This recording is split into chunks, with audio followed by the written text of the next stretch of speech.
Hello students, my name is Rahul Vaswani and I am from Supergrads. Today with one video which is going to be very important for most of the students watching us right now.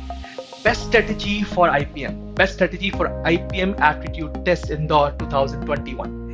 What you should look for, how should you move further and कौन सी strategy आप use करने वाले हैं exam clear करने के लिए, we're going to discuss in this particular video. So open your pen and pads right now. In case you're not using pen and pads and some application of mobile for jotting down the notes, you can do that as well. So before we start this video, let us understand the marks or the structure of marks which is exactly going to be fruitful for you in the coming time. सबसे पहले 2019 को भी समझेंगे, 2020 को भी. 2020 was a special case of COVID-19. इसकी वजह से मार्किंग चेंज कर दी गई थी, बट वी आर एक्सपेक्टिंग कि अभी चीजें नॉर्मल होंगी और 2019 की मार्किंग सिस्टम को ही यूज किया जाएगा. एक और चीज IPM एप्टीट्यूड टेस्ट की भी. IPM एप्टीट्यूड टेस्ट में जितने क्वेश्चंस पूछे जाते थे 2019 में, उसके एग्जैक्टली हाफ पूछे गए 2020 में to save the time. Also जो सेक्शन अलोकेशन ऑफ टाइम था वो भी was reduce to half. Now 2019 में और 20 में बेसिक फर्क IPM एप्टीट्यूड टेस्ट में नहीं था, बल्कि मार्किंग ऑफ या ब्रॉडर मार्किंग सेंस में बहुत डिफरेंस था. एप्टीट्यूड टेस्ट का स्कोर 19 में 50% लिया गया था, रिटन एबिलिटी टेस्ट का 35%, very heavy weightage, then personal interview का 15%. 2020 में पर्सनल इंटरव्यू को रिप्लेस किया वीडियो बेस्ड असेसमेंट ने, लेकिन रिटन एबिलिटी टेस्ट कंप्लीटली जा चुका था 2020 से. वहां पर बहुत ज्यादा डिफरेंस आ गया. ये चीज बहुत सारे स्टूडेंट्स को नहीं पता होगी. वो सोचते थे कि पेपर पैटर्न में चेंज आया है. पेपर पैटर्न वही का वही है 19 और 20 का, बस ये कि नंबर ऑफ क्वेश्चंस उन्होंने हाफ कर दिए. सो अभी भी वही पेपर पैटर्न आने वाला है. Multiple choice questions as well as short answers for quantitative aptitude and multiple choice questions for verbal ability.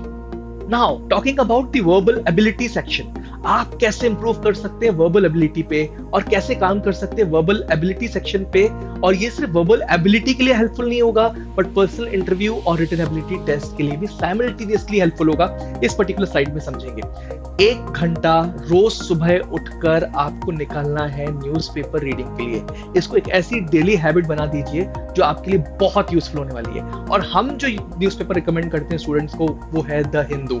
Specifically हम द हिंदू इसलिए रिकमेंड करते हैं क्योंकि क्वालिटी ऑफ न्यूज़पेपर्स अगर सारी की सारी देखी जाए तो द हिंदू की बहुत अच्छी रहती है in terms of the words being used, the grammar being used. उसमें कोई एरर्स नहीं होते. एक और चीज, जो एडिटोरियल्स लिखे जाते हैं द हिंदू में वो बहुत हाई क्वालिटी के होते हैं. इसलिए स्टूडेंट्स को हम रिकमेंड करते हैं कि द हिंदू को रोज 1 घंटा पढ़े. जिस दिन आपके पास टाइम नहीं हो रहा उस दिन भी आप पेपर जरूर पढ़ें, लेकिन आप एडिटोरियल सेगमेंट जरूर पढ़िएगा, बिजनेस सेगमेंट्स को जरूर पढ़िएगा, ताकि आपका फ्लो बना चलता जाए.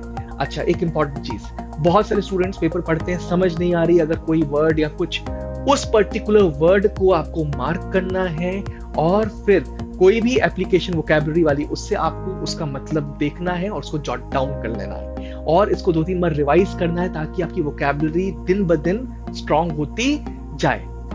एक बहुत इंपॉर्टेंट चीज, रैन एंड मार्टिन बहुत अच्छी बुक है ग्रामर के लिए और सालों से हर कोई ग्रामर इंप्रूव करने वाला स्टूडेंट रैन एंड मार्टिन पे रिलाई करता है. परचेज कर लीजिए अपने लिए भी आप लोग. रैन एंड मार्टिन को आपको घोल के पी जाना है.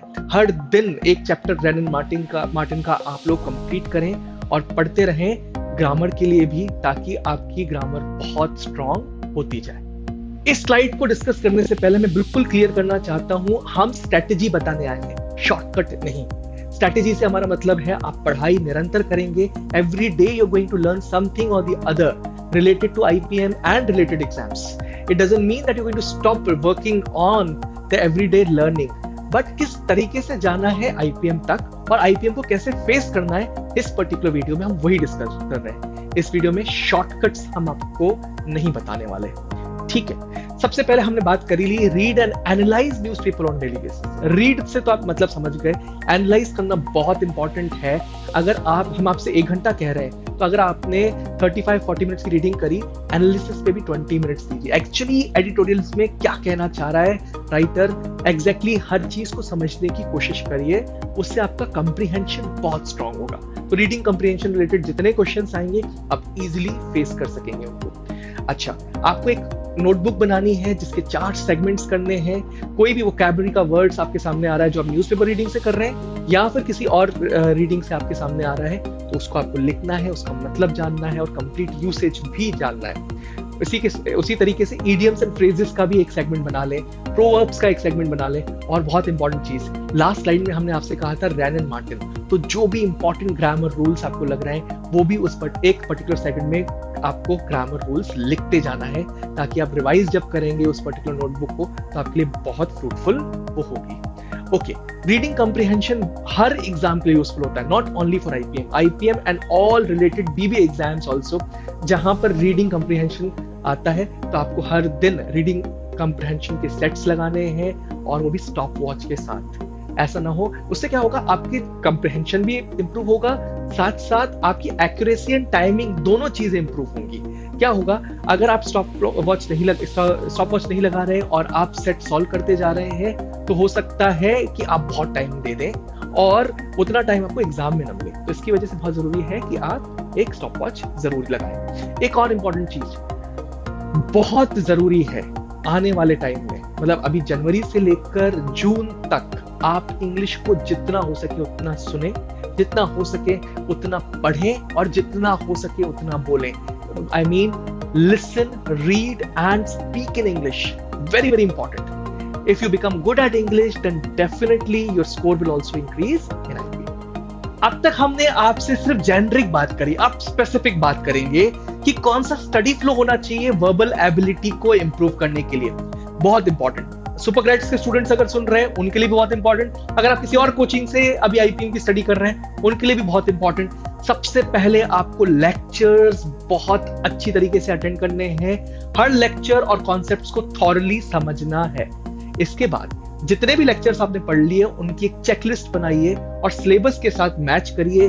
जितने टॉपिक्स आपके होते जा रहे हैं चेकलिस्ट में टिक करते जाइए, that now you are thorough with this particular topic, या उसमें कोई अंडरस्टैंडिंग या रूल है उससे आप थॉरो हो चुके हैं। So once you're done with this, you are now capable of giving sectional mocks. जैसे एक सेक्शनल खत्म हो जाता है आपका, आप उस पे सेक्शनल मॉक्स जरूर दें ताकि आपका उस पर्टिकुलर सेक्शन में कमांड आ जाए। Once you are done with 3/4 of the syllabus, syllabus से मेरा मतलब है जिस टाइप के भी क्वेश्चंस आते हैं उनको आपको जॉट डाउन करना है, और 3/4 सिलेबस जैसे ही आपका कंप्लीट हो जाए है आपको मेन मॉक्स देना चालू कर देना है। मतलब आईपीएम रिलेटेड जितने मॉक्स आपके पास अवेलेबल हैं आपको देना जरूर चालू कर देना है। सुपर ग्रेड्स के स्टूडेंट्स के लिए आईपीएम की टेस्ट सीरीज चालू हो चुकी है, तो जितने स्टूडेंट्स हैं वो आईपीएम के जितने मॉक्स आपके शेड्यूल वाइज आते जा रहे हैं जरूर लिखिएगा, एक भी मॉक मिस करने की जरूरत नहीं है। मॉक लिखना उतना इंपॉर्टेंट नहीं है जितना मॉक एनालाइज करना इंपॉर्टेंट है। हो सकता है बहुत स्मार्ट हो, आप 100 में से अभी 75 स्कोर कर रहे हो, या कोई स्टूडेंट होगा जो 100 में से 50 स्कोर कर रहा है, लेकिन जो स्टूडेंट एनालिसिस पार्ट को अच्छी तरीके से समझ जाएगा उसके लिए इंप्रोवाइजेशन इजी होगा एज कंपेयर टू समवन जो एनालाइज नहीं करेगा। अब कैसे एनालाइज करना है? मॉक्स के बाद डिटेल सॉल्यूशन रिपोर्ट्स होती हैं, उनमें जाकर आपको देखना है कि कौन सा क्वेश्चन आपने गलत किया है, उसका सही एग्जैक्ट आंसर क्या है, और उस कॉन्सेप्ट को आपको रीविजिट करना है। बहुत इंपॉर्टेंट, उस कॉन्सेप्ट को अगर आप रिविजिट नहीं करेंगे तो डेफिनेटली वो गलती फिर से दोहराई जाएगी आपके द्वारा नेक्स्ट मॉक में। तो उस कॉन्सेप्ट की जो प्रॉब्लम थी उसको आप वहीं खत्म करेंगे, उसके बाद जो आपने दूसरी गलती करी है उसमें आपके कॉन्सेप्ट रिलेटेड जो आपको प्रॉब्लम थी उसको वहां पे खत्म करना है। तो हर एरर आपके लिए एक बून बनने वाला है, क्योंकि जो आप क्वेश्चन गलत कर रहे हैं उसके कॉन्सेप्ट पे आप रिविजिट करके उस प्रॉब्लम को सॉल्व करने वाले हैं। बात करी हमने वर्बल एबिलिटी की, अब आ जाते हैं क्वांटिटेटिव एबिलिटी में। क्वांटिटेटिव एबिलिटी में सबसे पहले बहुत सारे स्टूडेंट्स ऐसे होते हैं जिन्होंने हायर मैथमेटिक्स 11th 12th में नहीं ली हुई है और वो बहुत घबराते हैं। वो बोलते हैं यार हम कैसे सॉल्व करें इस क्वेश्चन को। कोचिंग में भी पढ़ते हैं तो अगर इजी क्वेश्चन आता है तो इजीली निकाल लेते हैं, थोड़ा भी टफ होता है तो बहुत घबरा जाते हैं। इजी और मॉडरेट क्वेश्चंस बन जाते हैं लेकिन टफ क्वेश्चंस नहीं बनते हैं ऐसे स्टूडेंट्स से जो कि 11th और 12th में मैथ्स नहीं ऑप्ट किए हुए हैं। अब आपके लिए एक इंटरेस्टिंग हम लोग फाइंडिंग करके आए। 2020 का आप पेपर देखिए, I am going to read it out for you. Topics देखिए आप, DI 5, probability PNC 2, geometry 1, percentages 1, number system 1, coordinate geometry 1, logarithm 1, ratio and proportion 1, averages 1, trigonometry 1, set theory 1, matrices functions 1। अगर आप देखोगे तो इन सारे क्वेश्चंस में से सिर्फ 4 या 5 क्वेश्चंस हैं जो हायर मैथमेटिक्स के हैं। और एक इंपॉर्टेंट चीज, ऐसा नहीं कि आपने हायर मैथमेटिक्स पढ़ी नहीं, हमने आपको उसके लिए भी प्रिपेयर करवाया, लेकिन आप टफ क्वेश्चन से डरते हैं। तो अगर आप देखेंगे सिर्फ आप वो वाले क्वेश्चंस भी कर लें जो हायर मैथमेटिक्स रिलेटेड नहीं है, तो भी आप इजीली कट ऑफ निकाल सकते हैं। ये थी क्वांटिटेटिव एप्टीट्यूड 2020 एमसीक्यू की बात। शॉर्ट आंसर्स में भी यही हाल है, आप उठा के देखिए पेपर को। हमने यहाँ पे एक स्लाइड उसके लिए नहीं डाली, लेकिन शॉर्ट आंसर्स में भी यही चीज हुई है। सो बिल्कुल मत घबराइए, अगर आप हायर मैथमेटिक्स में थोड़े से वीक है तो कोई प्रॉब्लम नहीं, बाकी का पोर्शन बहुत स्ट्रांगली कर लीजिए, आप डेफिनेटली आईपीएम निकाल सकते हैं। आने वाली स्लाइड्स में और अच्छी तरीके से समझेंगे। क्वांटिटेटिव एप्टीट्यूड के लिए ये स्लाइड बहुत इंपॉर्टेंट होने वाली है सारे स्टूडेंट्स के लिए। अगर आपको एक एबिलिटी आ गई कि क्वेश्चन को देखकर ये एनालाइज कर लिया आप कि क्या इजी क्वेश्चन है या मॉडरेट क्वेश्चन है या टफ क्वेश्चन है, तो आप बहुत अच्छा परफॉर्म कर पाएंगे उस स्टूडेंट्स के बजाय जो कि ये कंप्रीहेंड नहीं कर पा रहे हैं कि क्वेश्चन किस टाइप का है। तो अब आज से लेकर प्रैक्टिस आपको चालू कर देनी है। जब आप क्वेश्चन की लेवल ऑफ डिफिकल्टी को पहले ही समझ जाएं क्वेश्चन करने से, तो अब क्या करना है, जैसे ही आपने कंप्रीहेंड कर दिया कि कौन सा इजी, कौन सा टफ है और कौन सा मॉडरेट है, तो आपको एक ही स्ट्रेटेजी फॉलो करनी है। इजी क्वेश्चंस को पहले सॉल्व करना है, फिर मॉडरेट क्वेश्चन को सॉल्व करने की कोशिश करनी है एक बार। अगर नहीं होता तो उसको फिर उस वक्त छोड़ सकते हैं। टफ क्वेश्चंस में आपको आखिरी पे आना है जब आपके पास टाइम बच जाएगा। तो उससे क्या होगा, इजी क्वेश्चंस जितने हैं आप इजीली क्रैक कर लोगे, उन पे भी उतने ही मार्क्स अलॉकेटेड हैं जितने की टफ पे। तो आपका स्कोर डेफिनेटली हाई होगा एज कंपेयर टू समवन जिसने इजी क्वेश्चंस देखे ही नहीं पूरे एग्जाम में, या उससे छूट गए, या वो कंप्रीहेंड नहीं कर पाया कि ये क्वेश्चन बहुत इजी है और टफ में ज्यादा टाइम स्पेंड कर लिया। तो आपको ऐसा नहीं कि सारे क्वेश्चंस नहीं देखने, बट पहले एनालाइज करने की एक कैपेसिटी आपको आनी चाहिए कि क्वेश्चन इजी है, मॉडरेट और टफ। और ये कैपेसिटी कैसे आएगी, ये प्रैक्टिस से आएगी। आप जब प्रैक्टिस कर रहे हैं तब 3 सेगमेंट्स खुद ही बना लें और क्वेश्चन को पहले ही समझ लीजिए। क्वेश्चन करने से पहले, क्वेश्चन करने के बाद उस वक्त अगर आप देखते हैं कि इजी था कि टफ था या मॉडरेट था, 3 कैटेगरीज में उसको उसी दौरान डिवाइड कर लीजिए। You will see after month और सो आप बहुत इजीली कंप्रीहेंड करना चालू कर लेंगे कि कौन सा क्वेश्चन इजी है और कौन सा मॉडरेट है और कौन सा टफ। जो बात हमने इंग्लिश के लिए की थी वो मैथमेटिक्स या क्वांटिटेटिव एप्टीट्यूड के लिए भी करेंगे। एक स्ट्रेटेजी फ्लो बहुत इंपॉर्टेंट है। पहले आपको पूरा सिलेबस कंप्लीट करना है, समझना है और हर कंसेप्ट के लिए में थॉरो होना है।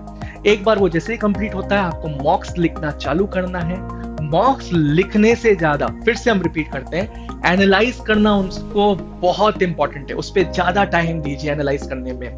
जहां जहां आपने एरर किया है वहां पर आप समझिए कि वो किसी सिली मिस्टेक की वजह से था या कॉन्सेप्ट की वजह से था। अगर वो कॉन्सेप्ट की वजह से था तो वापस से उस लेक्चर पे जाइए। सुपरक्रैट्स में आपको ये सुविधा उपलब्ध है जहां पर आप लाइव लेक्चर के अलावा रिकॉर्डेड लेक्चर भी देख सकते हैं। So in the case of recorded lectures, revisit them, revisit the concept and understand that concept. और जैसे ही वो कंसेप्ट समझ में आ जाता है, नेक्स्ट टाइम जब उस कंसेप्ट रिलेटेड कोई क्वेश्चन आएगा तो आपको कोई प्रॉब्लम नहीं होगी। जैसा कि हमने लास्ट स्लाइड में बताया, प्रैक्टिस ऑल द क्वेश्चंस और उनको आपको सेग्रीगेट करना है इन 3 parts, easy, moderate and tough. जब आप ये बार बार करेंगे तो जब मेन एग्जाम या मॉक भी लिखेंगे तब आपके लिए बहुत इजी हो जाएगा सेग्रीगेट करना क्वेश्चन को पढ़ने के जस्ट बाद कि वो इजी है या टफ है, और उसी के हिसाब से आप इजी क्वेश्चंस पहले अटेम्प्ट कर लेंगे, उसके बाद moderate questions and finally tough questions. हमने स्ट्रेटेजी की बात करी, अब कट ऑफ्स के फॉर्म में स्ट्रेटेजी को समझते हैं। अभी तक हमने जितनी इंपॉर्टेंट बातें करी आपसे, बहुत यूजफुल होने वाली है आपके लिए, क्योंकि वो हमने कट ऑफ्स को मद्देनजर में रख के ही करी थी। अगर आप देखिए 2020 का कट ऑफ, ये जनरल कैटेगरी का कट ऑफ मेंशन्ड है।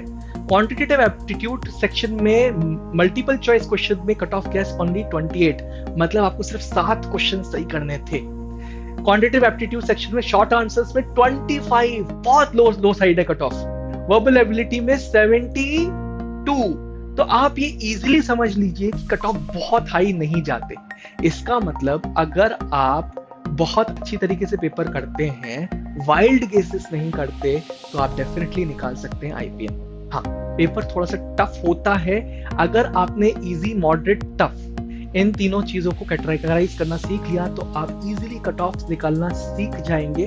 और प्रैक्टिस तो आप कर ही रहे हैं, रीडिंग कम्प्रिहेंशन के ऊपर भी आपने बहुत प्रैक्टिस की हुई है, साथ साथ डेली वार्म अप जो हमने आपको बताया है वो भी आप करते आ रहे हैं, तो आपके लिए बहुत आसान हो जाएगा IPM एग्जाम निकालना।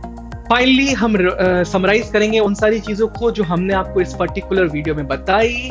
आप सबसे पहले अपने फेवरेट टॉपिक्स को जल्दी से जल्दी खत्म करिए, जिनका स्कोर जिसमें आप ज्यादा स्कोर कर सकते हैं उन टॉपिक्स को भी आप जल्दी से जल्दी खत्म करिए। उनपे कमांड करना है आपको, इतनी प्रैक्टिस करनी है कि उस पे कमांड आ जाए। हायर मैथमेटिक्स का बर्डन वो स्टूडेंट्स नहीं लेंगे जो कि जिनका मैथ्स ऑप्शन में नहीं है 11th-12th में, बाकी स्टूडेंट लेकिन प्रैक्टिस जरूर करेंगे, उससे रिलेटेड भी क्वेश्चंस को इजी, मॉडरेट और टफ सेगमेंट्स में सेग्रीगेट करेंगे। बार बार ये चीज हमने बोली है, read as much as you can. हमने 2 चीजें और ऐड करी, listen and speak English as well. Last but not the least, जितना इंटेलिजेंटली आप पेपर सॉल्व करेंगे उतना ज्यादा आसान है आपका निकलना। तो इसलिए हमने आपको पूरी स्ट्रेटेजी बताई कि आपको कट ऑफ्स को दिमाग में रखकर पेपर को सॉल्व करना है, वाइल्ड गेसेस नहीं करने हैं। लेकिन अगर आपको ऐसा लगता है 2 आंसर्स में से एक आंसर 100% हो सकता है, उसमें से भी एक की प्रोबेबिलिटी आपको 70 to 80% लग रही है, तो ही आप गेस करिएगा। और लेवल ऑफ डिफिकल्टी को समझना बहुत जरूरी है, उसी के बेसिस पे आपको समझ में आएगा कि कट ऑफ इस पेपर का कितना जाने वाला है। This was all from our side. I think this video is going to be very useful for you all. Will be meeting in one more video next time. Till then, thank you.